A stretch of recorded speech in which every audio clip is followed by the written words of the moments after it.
মমিজ makeover, জানেন তো বিষয়টি কি? কাদের ক্ষেত্রে আমরা মমিজ মেকওভার করি, কি কি প্রসিডিউরের মধ্যে থাকে এবং কিভাবে আপনাদের পোস্ট অপারেটিভ ইনস্ট্রাকশন গুলো ফলো করতে হবে, আজকে এই বিষয়ে কথা বলবো। আমি ডাক্তার তামান্না আহমেদ, একজন প্লাস্টিক সার্জারি বিশেষজ্ঞ। মমিজ মেকওভার নামটা শুনে একটু হয়তো বুঝতে পারছেন, এটা আমরা সাধারণত মায়েদের ক্ষেত্রে বেশি করি। এছাড়াও অন্য কারো এই সমস্যা থাকলে তাদের ক্ষেত্রেও করা যায়, কিন্তু মায়েদের কথা এই কারণে বলছি কারণ প্রেগন্যান্সির পরে মায়েদের শরীরে কিছু চেঞ্জ আসে। যেমন তাদের ব্রেস্টটা বড় হয়ে যেতে পারে, ঝুলে যেতে পারে, আবার কখনো কখনো বুকে দুধ পান করার পরে ব্রেস্টটা ছোটও হয়ে যায়। সো আপনার ব্রেস্টের যে কোনো এই ধরনের সমস্যা, তার উপর নির্ভর করে আমরা আপনার ব্রেস্টটাকে কারেক্ট করে দিতে পারি বা ইউথফুল একটা পজিশনে নিয়ে আসতে পারি। এবং এই প্রসিডিওর গুলোর কারণে অনেকে আমাদেরকে জিজ্ঞেস করেন পরবর্তী প্রেগন্যান্সিতে কোনো কমপ্লিকেশন হবে কিনা। না, আপনি চাইলে এই অপারেশনের পরবর্তীতে আবার প্রেগন্যান্সি বা কনসিভ করতে পারেন এবং সেক্ষেত্রে আপনি বাচ্চাকে বুকের দুধও খাওয়াতে পারেন যদি অন্য কোনো সমস্যা আপনার না থেকে থাকে।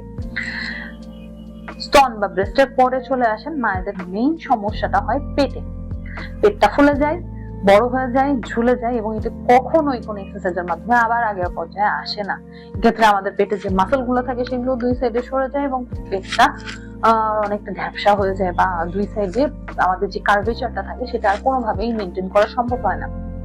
এই ক্ষেত্রে আমরা আপনাকে লাইপোসাকশন এবং পরবর্তীতে টামি টাক সার্জারির মাধ্যমে এইটার চমৎকার একটা রেজাল্ট দিতে পারি। এই ক্ষেত্রে লাইপোসাকশনের মাধ্যমে আমরা আপনার পেটের অতিরিক্ত ফ্যাট গুলো এবং দুই সাইডে যে অতিরিক্ত ফ্যাট গুলো জমে সেই ফ্যাট গুলো বের করে নিয়ে আসি এবং সেই সাথে আপনার নাভির নিচ থেকে যতটুকু চামড়া ঝুলে যায় সেই ঝুলা চামড়াটা পুরোটা ফেলে দিতে পারি। এক্ষেত্রে সিজারের চেয়ে বড় একটা দাগ থাকে।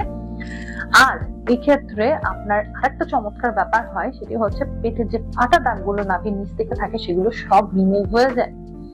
সো এই সমস্যাটাও যায় এবং ভেতরে যে আমাদের মাসেল গুলো দুই সাইডে ল্যাপস হয়ে যায় এবং পরবর্তীতে যে হার্নিয়া ডেভেলপ করে অনেকের ক্ষেত্রে, সেটাও আমরা একসাথে কারেকশন করে দিতে পারি। এরপরে আসি মেইন সমস্যা হয়ে যায় আমাদের ভেজানাতে। বাচ্চা হওয়ার পরে আমাদের মেয়েদের ভেজানা গুলো লুজ হয়ে যায় বা যোনিপথটা লুজ হয়ে যায়।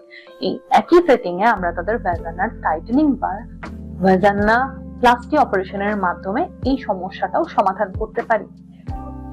এই ছিল মোটামুটি বেসিক যে সমস্যাগুলো। এছাড়াও অন্যান্য জায়গায় যেমন হাতে, আর্মেতে অথবা দুই থায়েও যদি আপনার স্কিন লুজ হয়ে যায় বা অতিরিক্ত ফ্যাট থাকে, একই সেটিং এ আমরা সেটিও কারেকশন করে দিতে পারি। এরকম যারা মাতৃত্বকালীন সময়ের পরে বিভিন্ন ধরনের সমস্যায় ভুগছেন, তারা তাহলে দেরি না করে বা হীনমন্যতা না ভুগে এই বিষয়ে আরো বিস্তারিত জানতে অবশ্যই আমাদের সাথে আমাদের নিম্নবর্ণিত ঠিকানায় যোগাযোগ করবেন। ধন্যবাদ।